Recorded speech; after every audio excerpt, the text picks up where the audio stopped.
In the heart of Africa, the Congo is not merely a place, it is the warm breath of a prehistoric age in our present time.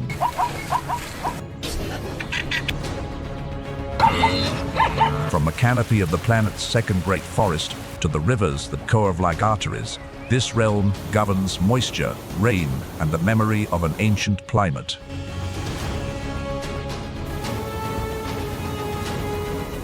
Beneath the leaves, a silverback gorilla steps through the shafts of sunlight.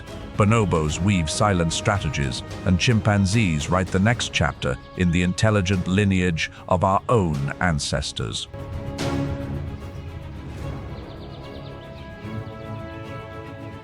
Out on the savannah, the hooves of zebra paint illusions in black and white, while lions maintain order with judgments delivered in a flash. Upon the salt pans, flamingos ignite the early sky, egrets become commas between heaven and the swamp, and the gray-crowned crane lifts its golden crest in the solemnity of the wind.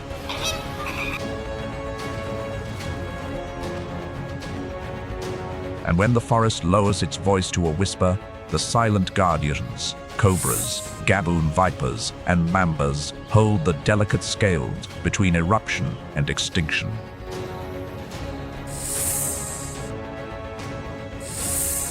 This is a living symphony where beauty has its price, where every breath is borrowed and each heartbeat is a promise to tomorrow.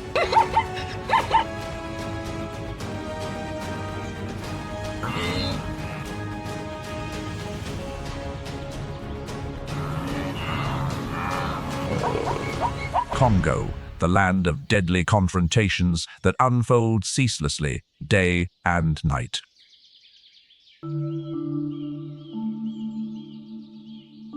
In the heart of Africa, Congo is more than a nation on a map. It is a prehistoric world, still breathing in the midst of today.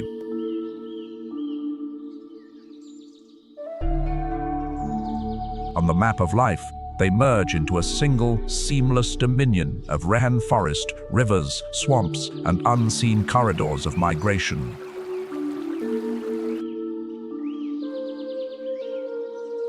The Congo rainforest, second in size only to the Amazon, is a quiet lung that steadies the rhythm of the global climate and the continent's rains.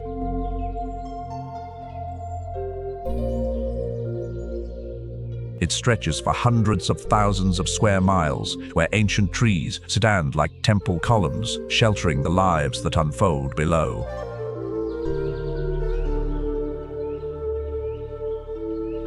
Rivers wind down from highlands to the plains, carrying silt and the ceaseless currents of life.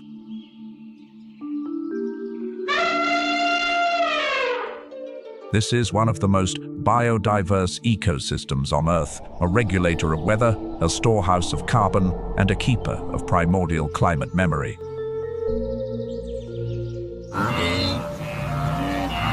Alongside its natural wonders, this is a land of many peoples who carry forward traditions steeped in spiritual mystery.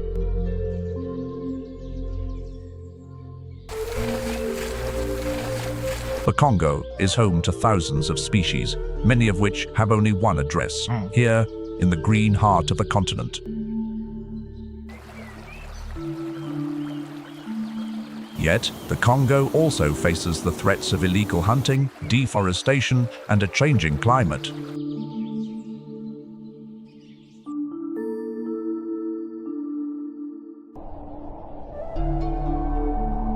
The Congo is a wilderness, a treasure of nature that we must strive to protect.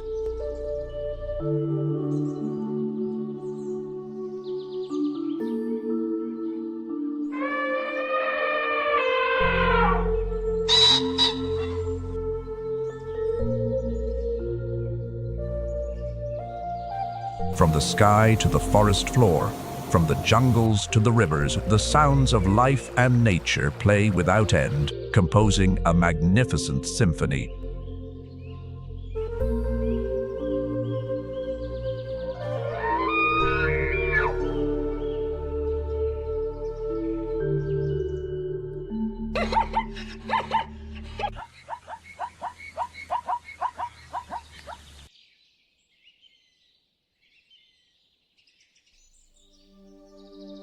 As the rainforest's overture fades across the Congo Basin, we enter the deep shade where the gorilla awaits.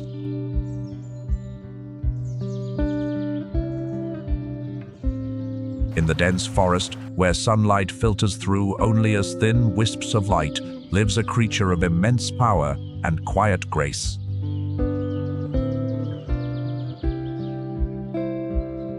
They do not roar like lions, nor hunt like leopards, for their authority is one of purposeful silence. It is a silence born of intelligence and great strength, which makes the gorilla a sacred icon of the African jungle. Gorillas reside primarily in the forests of Central and East Africa, particularly in the Democratic Republic of the Congo, Rwanda, and Uganda.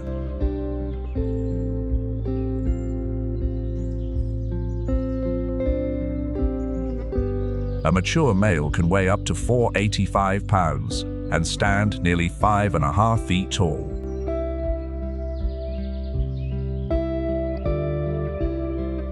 His strength, many times that of a human, is enough to snap a great branch, yet tender enough to cradle his young. They live in families led by a single silverback, bound together by the smallest of signals, a glance, a soft grunt, a subtle shift in posture.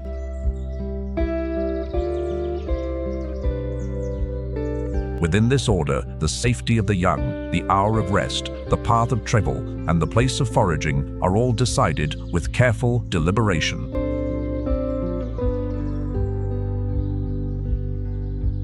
Despite their formidable size, gorillas are gentle beings, choosing peace and defending their territory only when a threat becomes too great to bear.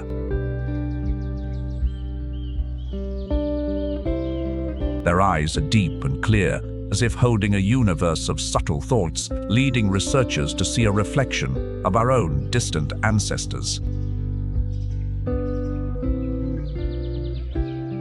Gazing into those eyes, the distance between humankind and the forest shrinks, leaving only the shared warmth and rhythm of a common breath.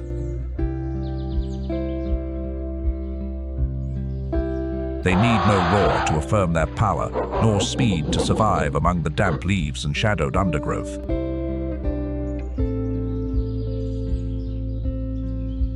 Their advantage is constancy, to move slowly, rest when needed, to read the forest's messages, and to listen to one another without a word.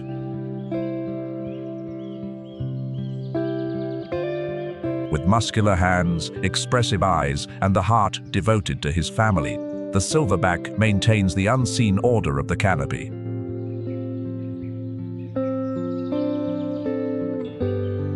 In Africa's enigmatic story of the wild, the gorilla is not just a character, but the very drumbeat of the earth, reminding us of what we must protect.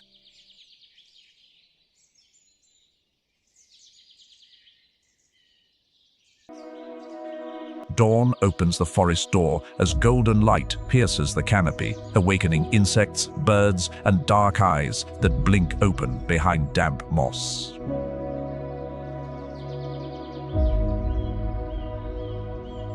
High on a branch, a group of bonobos sits quietly, grooming meticulously while observing the rhythms of the forest below.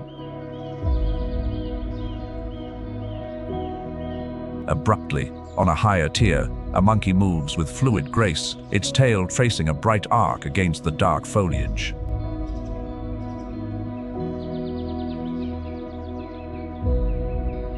The bonobos freeze, their pupils narrowing, shoulders dropping, their muscles falling into a discipline as still as a lake before the wind rises.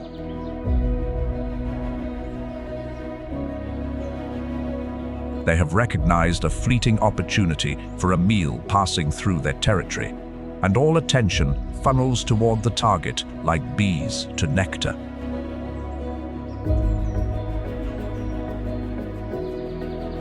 Without a sound, the group moves, their bodies slipping through vines, hands placed softly on moss, reading the vibrations of the branches like words on a page.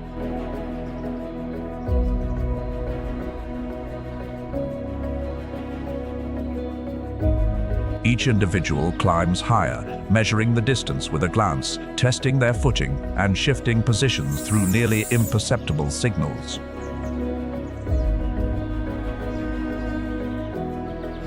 The monkey, unaware, stops to nibble a cluster of unripe fruit on a slender branch. One bonobo swings into an ambush position directly above, its breathing merging with the rustle of leaves like a distant drum.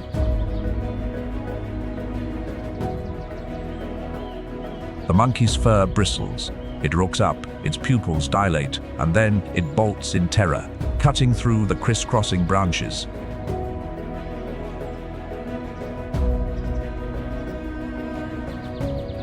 The bonobo troop explodes into motion, swinging, leaping, landing, and reaching with a precision that seems rehearsed 100 times for this very performance.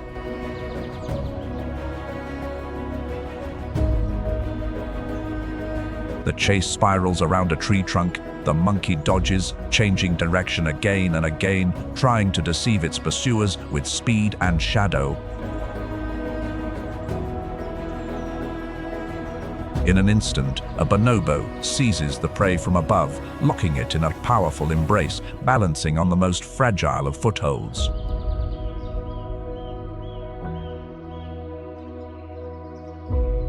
The others arrive. A cry of success echoes through the forest, and the prize is quickly.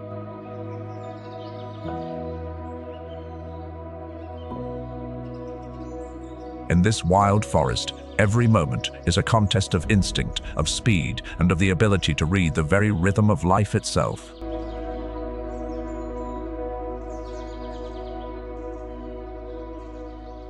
As the canopy closes over a brief meal, the dawn continues its journey, and the story of survival prepares for another day.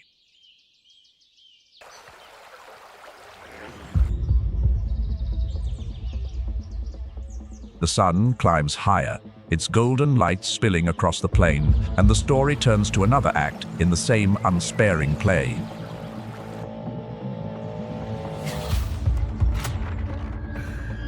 On the horizon, a pride of lions appears, their bright eyes scanning the treeless grasslands.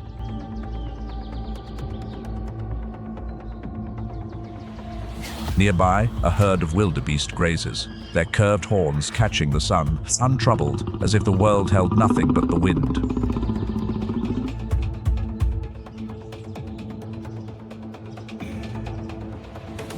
A lioness sinks into a crouch, flowing through the grass and across the cracked earth, using every contour as a veil of concealment.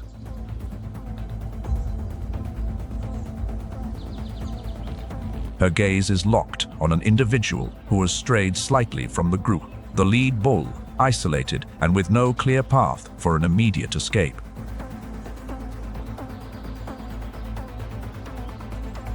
The moment ripens. The lioness explodes from her cover, and the hunt begins with the certainty of a solved equation. The wildebeest herd erupts in a wave of panic, red dust obscuring the sun, the very ground trembling under hundreds of desperate hooves.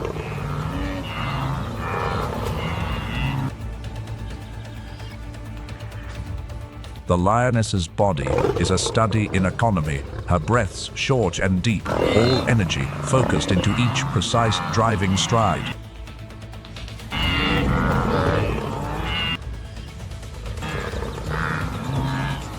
He brushes against her quarry's flank, then crawls deep into its heavy back, her talons gripping thick hide as her teeth search for the vulnerable throat. The grip tightens, the windpipe constricts, and breath shatters into a series of broken sounds as warmth drains from its powerful limbs. With her jaws locked onto their target, she bears down, and her adversary's legs finally buckle, the storm of its flight dissolving into exhaustion. The pursuit concludes in a heavy silence, the red dust settling slowly, like ash after a consuming fire.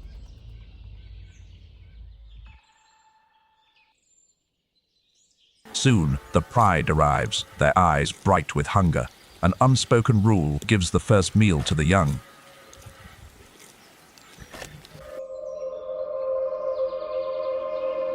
Leaving the arena of tooth and claw, we enter a field of illusions, where every stripe is designed to deceive a predator's eye.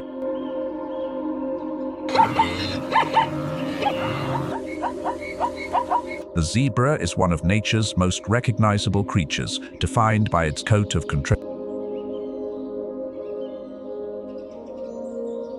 Black and white is not just for beauty, it is an optical strategy, crafted to confuse a hunter.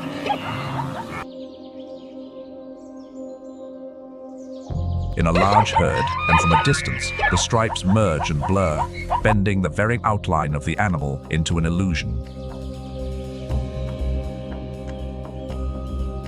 They are resilient grazers, feeding on coarse grasses and young leaves and traveling for miles each day in search of water. With stomachs adapted to tough fiber, they can eat older grasses long after other grazers have moved on from hunger.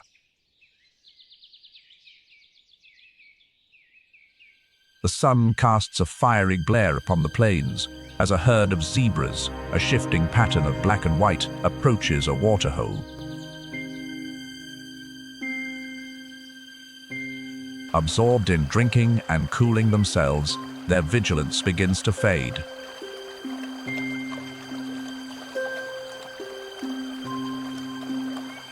Not far from the water's edge, a pride of lions lies hidden in the tall grass, their bodies low, their breath held like a drawn bowstring. A lioness creeps lower, almost vanishing from sight as the yellow grass brushes against her powerful back.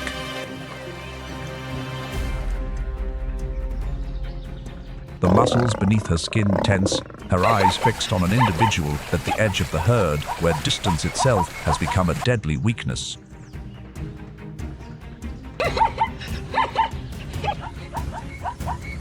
In a flash of sunlight, the huntress explodes from a grassy curtain, and the attack is unleashed like a bolt of lightning.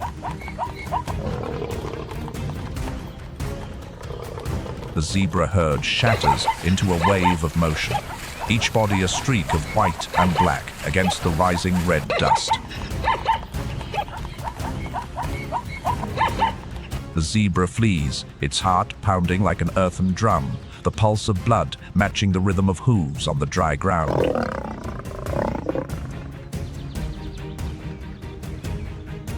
The lioness gathers herself for a final burst of speed and leaps, her claws tearing across its flank, unbalancing its stride and breaking its momentum.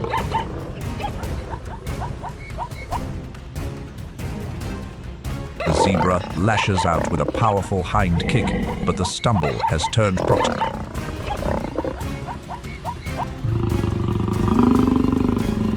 Her jaws find the neck, her weight brings it down, and the red dust settles over the story in a single, final breath.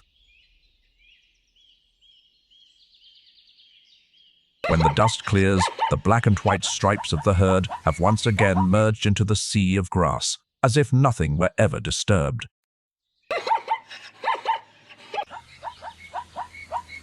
Here, beauty and consequence walk in stride, and between them, the fragile balance of the wild world is maintained.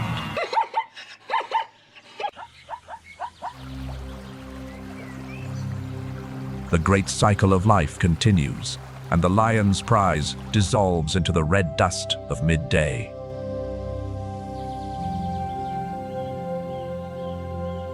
At the edge of the wetlands, another chapter opens, one more vibrant and serene.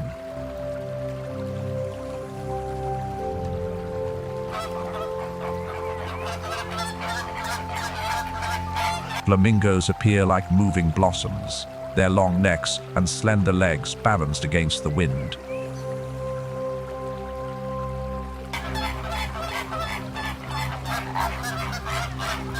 Their brilliant pink plumage is a gift from the carotenoids in the algae, tiny crustaceans, and insects they consume.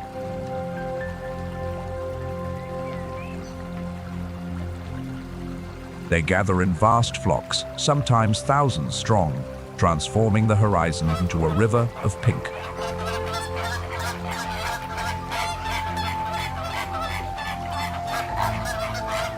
Their uniquely curved bill allows them to filter food from the shallow, brackish water, turning their heads upside down and sieving the mud like a comb.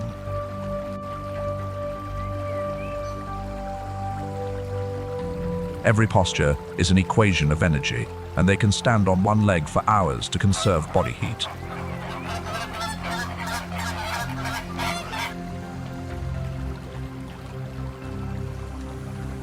The flamingo is an emblem of grace, a fleeting brushstroke of elegance against the wild canvas.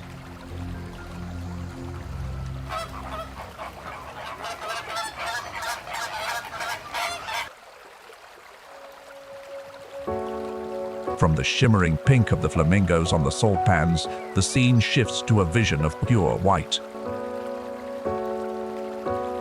The great egret stands motionless, a comma between the sky and the swamp, its long neck tracing a proud curve.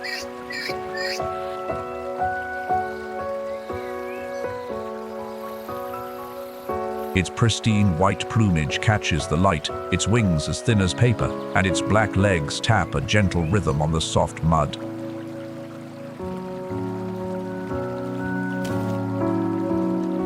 In a world of constant motion, they are symbols of patience, waiting for the perfect moment with an ancient calm. They live across Asia and Africa, through Botswana, Kenya, and Namibia, and on to the lakes and rivers of Europe and the Americas.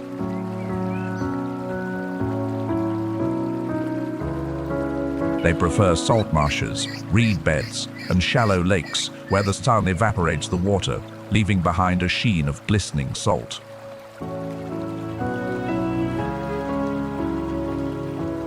It steps slowly, filtering the sound of the wind, and then, suddenly, its S-shaped neck strikes like a spear.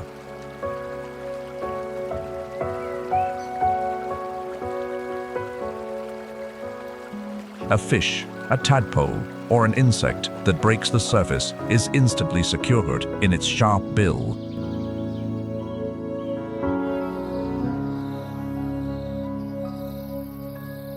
That brilliant whiteness is not just for beauty, it is a reflective coat of insulation, keeping the body cool under the glaring sun.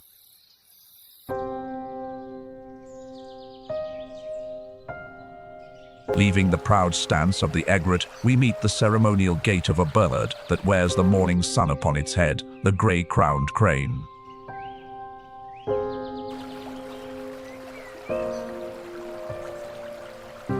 Atop its head, a spray of stiff, golden feathers fans out like a solar crown, lending a regal air to every step.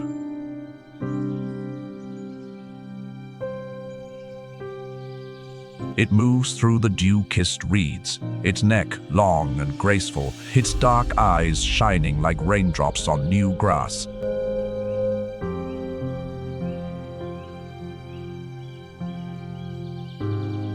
In the Masai Mara and the Okavango Delta, breeding pairs choose shallow floodplains where the whispering grass meets herds of antelope.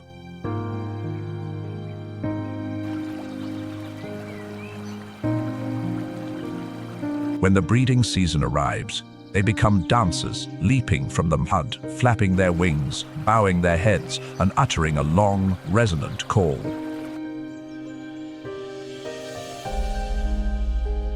This is more than a courtship display. It is an ancient cord that binds the pair, their territory, and the pulse of the sky.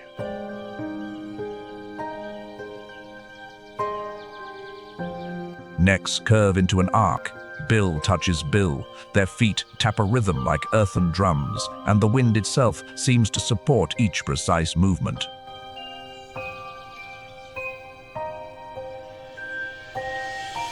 The dance continues, their steps and calls merging into a ritual of pairing that is quiet yet endures through the seasons.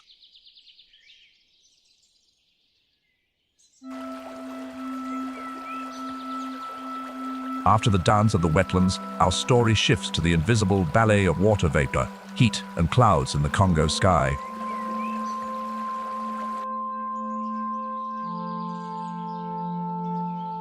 The Congo Basin acts as a natural air conditioner. The forest canopy releases water vapor, creating flying rivers that nourish rainfall thousands of miles away, while absorbing vast amounts of CO2.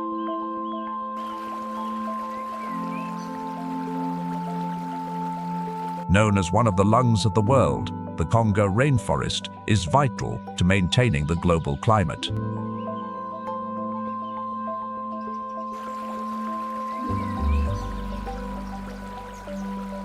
This is a sanctuary of life, home to some of the world's most precious and endangered animals.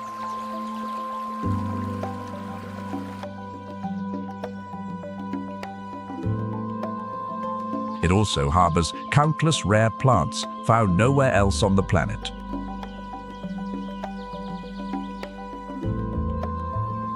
Beneath the canopy, a hidden world is stirring.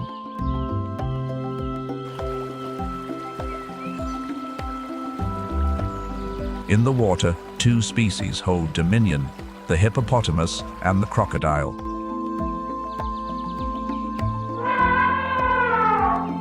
Each morning, mist rises from the Ubangi River, signaling the start of a new day.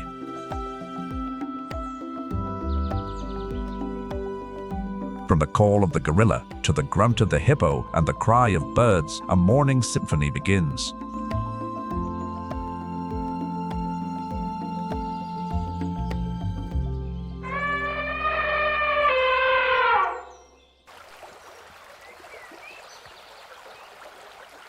Under the heavy, damp leaves, a predator lies coiled among buttress roots and leaf litter, its body as dark as wet wood, its eyes as still as a forest pool at night.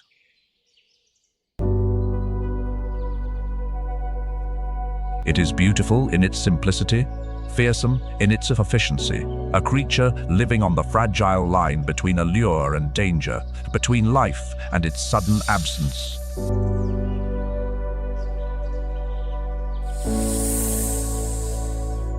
Unlike hunters of the long chase, it assumes the role of the patient stone, motionless until opportunity wanders into range.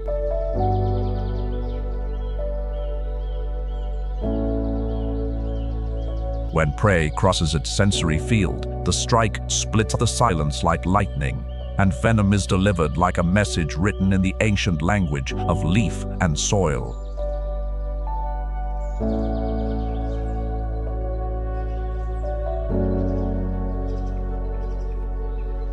Its neurotoxin locks the respiratory system, blocking the signals between brain and muscle, and the victim sinks as quickly as a pebble dropped into dark water. But this violence is only one chapter, for its life cycle also has its rituals, its choices, and a care rarely seen in reptiles.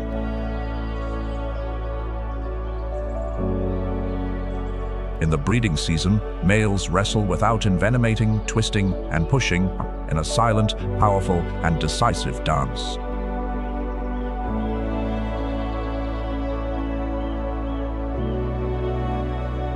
The female's choice invariably falls upon the victor.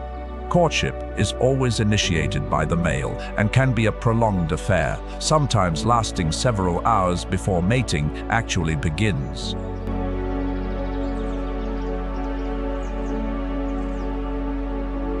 Before they unite, the king cobra pair engages in a remarkable, ritualistic play.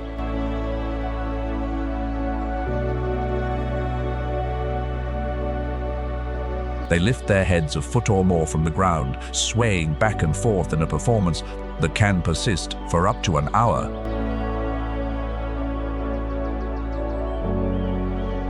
Then, as part of this ancient ceremony, their powerful bodies intertwine.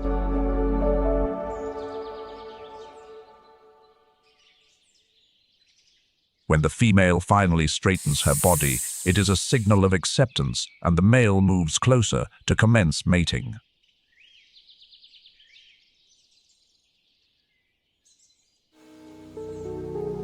As night falls and insects begin their chorus, a mature cobra emerges from its blanket of leaves, its long body uncoiling like a sentence being written.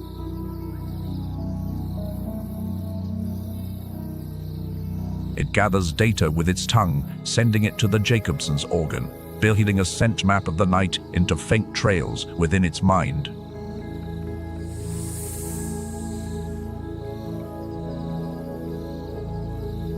Nearby, a field mouse scurries between moss and roots, foraging for seeds, unaware that the hunter's clock has just struck its name.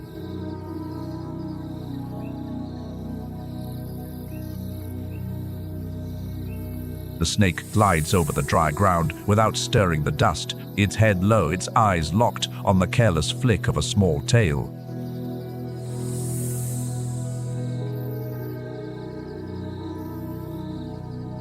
The mouse pauses, sniffs the air, then darts toward a maze of roots where darkness swallows sound.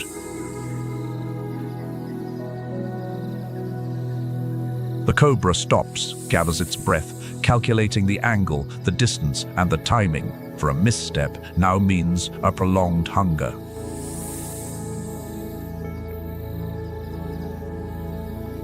It strikes like a thunderbolt, but its fangs meet empty air, for the mouse has already darted down another narrow path in the labyrinth.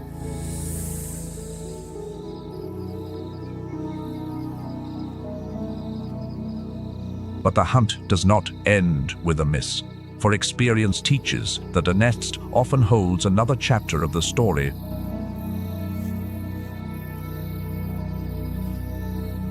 The snake's head probes the entrance of the burrow, searching for another opening, and touches the faint scent trails of new life.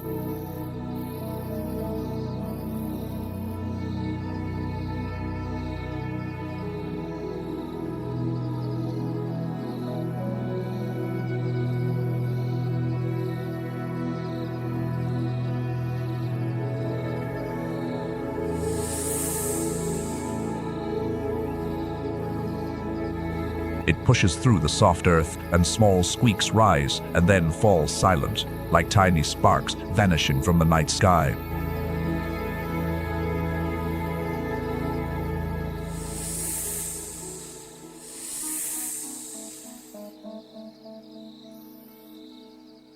Jaw and venom complete the work of nature, a process we often turn away from, but which the forest does not.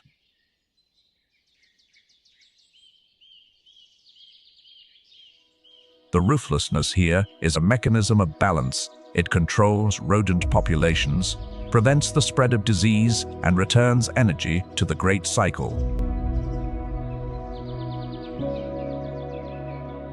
In this vast portrait, the cobra is a surgeon's scalpel, trimming the edges of chaos, so that conflict does not erupt into catastrophe.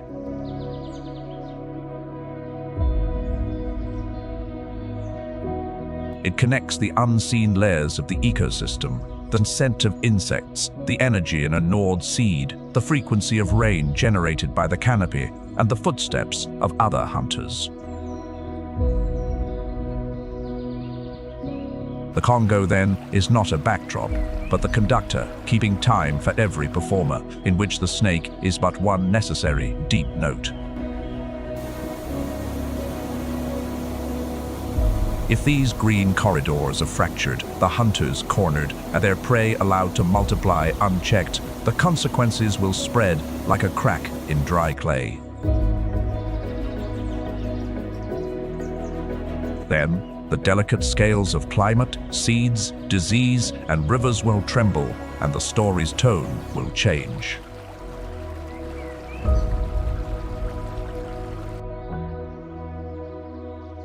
To save the forest is to save even the scenes that are hard to watch, for without them, the entire performance is just a beautiful, empty stage.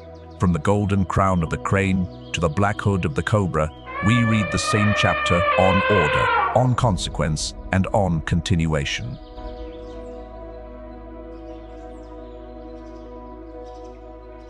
And as we draw back, the night writes one final sentence where a forked tongue tastes the wind, and then silence closes as if it had never opened at all.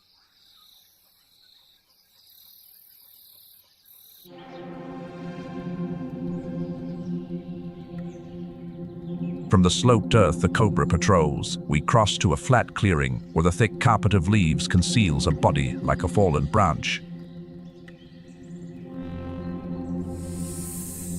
Beneath the canopy, a layer of decaying leaves blankets the ground like a heavy quilt, holding in the cool and the scent of damp wood.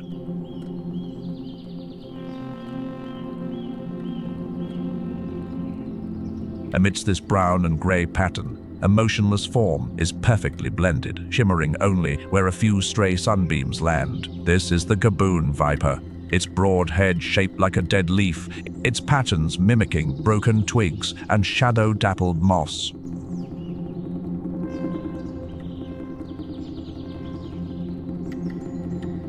It is both beautiful and lethal, for it wears silence as its armor and patience as its blade.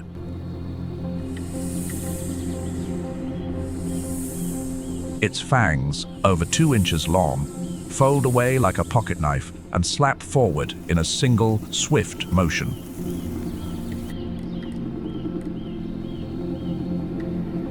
Unlike the pursuer, the Gaboon viper waits, because here, the smallest miscalculation means a lost meal.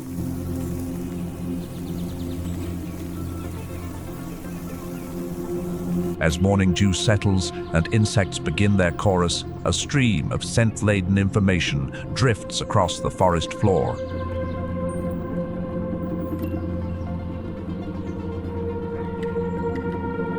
A flock of forest fowl scratches at the earth, sending up small clouds of dust, oblivious to the loaded spring that lies in wait. The snake does not blink, its pupils narrowed to a slit of ink, counting every flutter of a feather, every unwary step.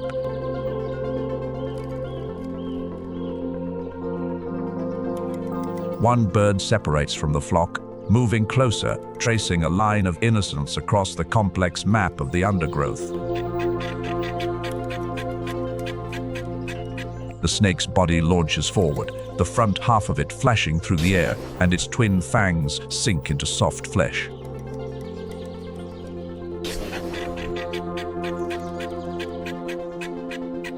A flood of molecules pours into the bloodstream, a venom that disrupts blood clotting and extinguishes strength like a snuffed flame.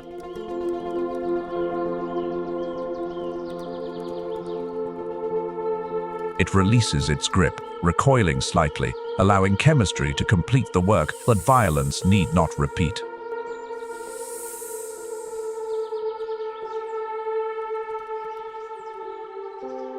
The prize is dragged into the shadows, where the viper's pattern once again dissolves into the damp moss and shifting light.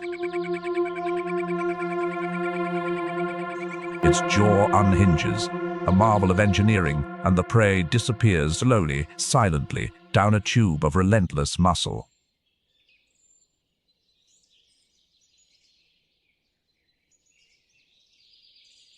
Every meal here is a ritual, slow, precise, and without waste, following the calendar of the rainforest.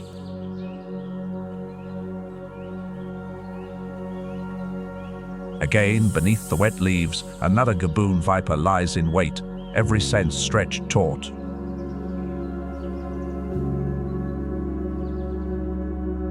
On the ground, a brush-tailed porcupine navigates the buttress roots, its nose twitching, its dark eyes bright like young raindrops.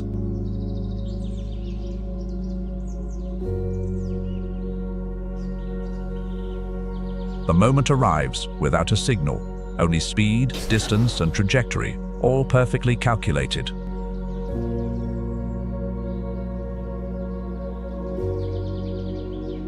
A wave of paralysis moves along the nerves and all motion ceases, like a film stopped in mid-frame.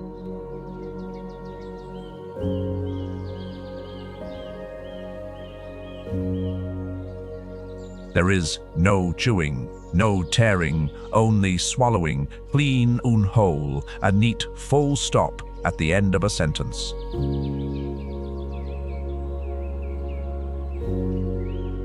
The forest bears witness without judgment, for its oldest laws are written in hunger, satiation, and balance.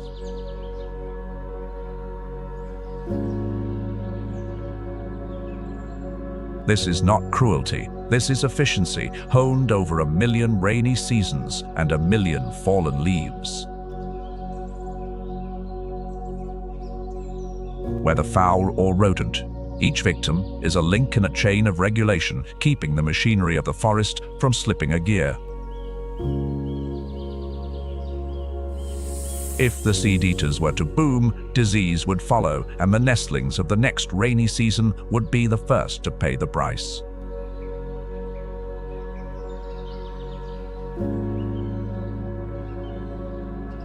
If the predators were to vanish, population curves would spike, and the forest would gasp for breath between seasons of unusual drought.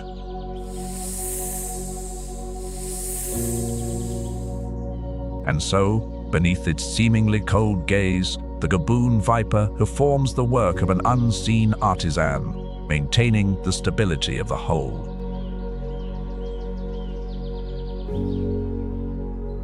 We leave this image undisturbed, having learned to read silence as a sophisticated grammar.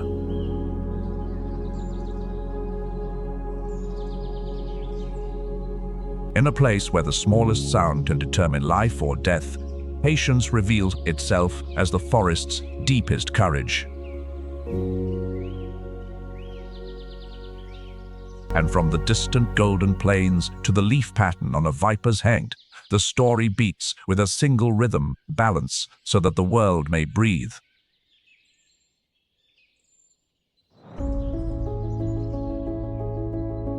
As the Gaboon viper vanishes into the forest floor, our story glides to a strip of wet grass, the domain of the mamba. The mamba is one of the fastest and most formidable snakes, renowned for its astonishing speed and calculated agility.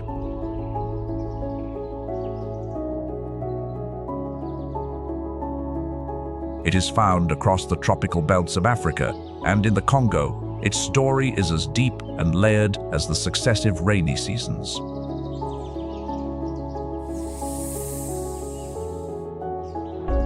There are 3 familiar species: the green mamba, the black mamba, and the eastern green mamba, 3 variations on an exquisitely efficient evolutionary design.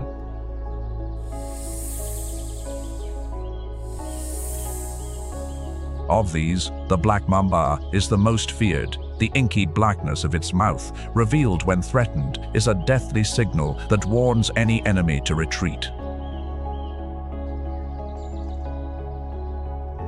Beneath the damp leaves, time cracks open along the thin shells of white, oval eggs hidden in the warm earth.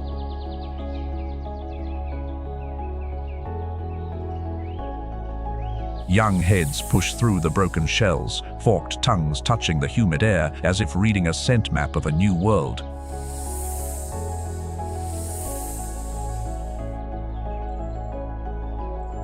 One by one, the newborn mambas leave their fragile prisons, slender, alert, silent as shadows, and already equipped with a complete and perfect instinct.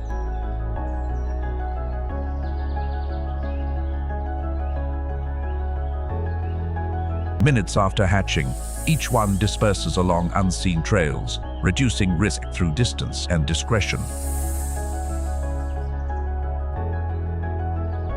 From a dark crevice in the rocks, a slender body emerges, reflecting faintly in the early light, and the day's first hunt begins.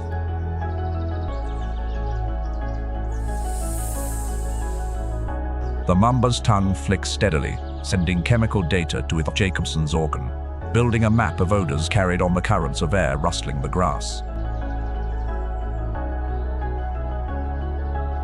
A rustle, as thin as a needle against the skin of the morning, sounds from the edge of the thicket, enough to change the entire equation.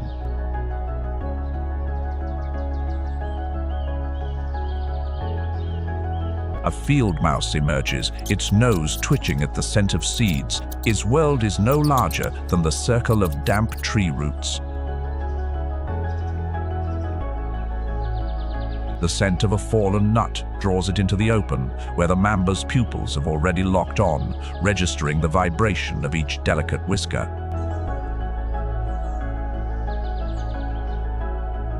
The snake moves closer, its head steady, its body coiled with potential energy, and the distance between them shrinks as if tightened by an invisible hand.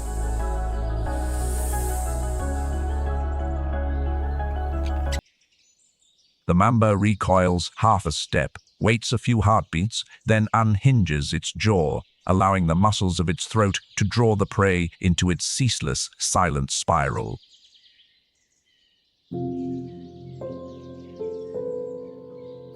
Once the meal is settled, it lies quietly in the grass, turning sustenance into warmth and the currency of speed for the journeys ahead.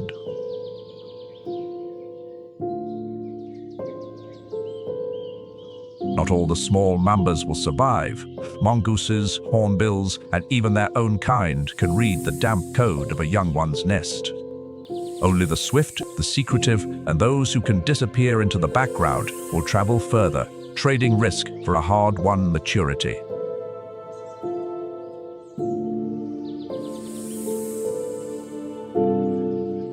The Congo does not applaud success, nor does it mourn failure. The forest simply continues with the steady rhythm of its own breathing.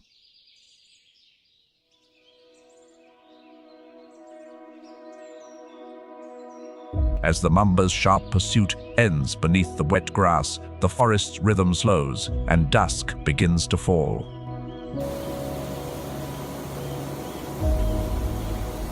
The sun sinks behind the canopy, casting long shadows on an earth still holding the day's warmth. There are no longer hunters or hunted, only memories scattered on the forest floor and the scent of sap in the air.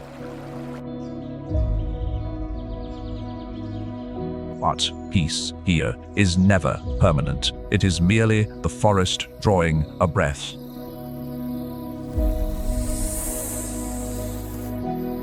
The victor licks its wounds, tasting the faint iron of blood, testing muscles that have grown weary. The vanquished sinks down, never to rise again, as darkness pulls a final shroud over it.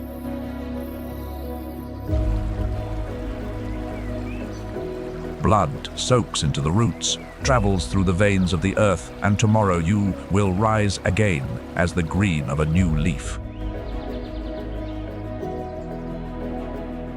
On a distant hill, a young one calls for its mother, not understanding why the emptiness is so vast.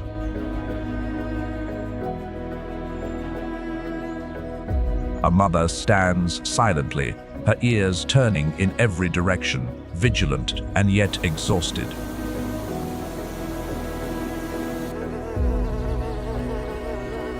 Night falls, but fear does not sleep. It patrols like a shadow under every bush.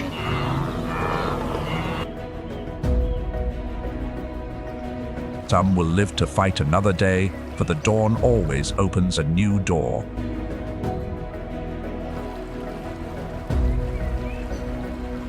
Others dissolve into dust, returning to the earth and its silence, nourishing what is to come.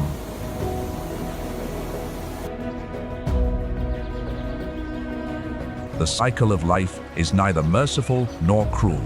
It is simply as precise as the trajectory of the rain.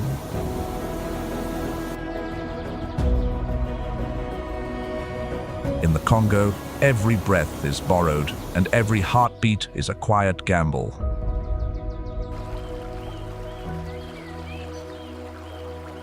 Tomorrow will bring more stories of hope, of loss, of the skills of survival learned from the forest itself.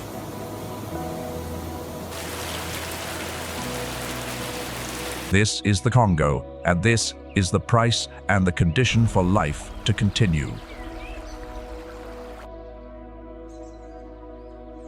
Please subscribe gently as a promise to meet again in this land's next door.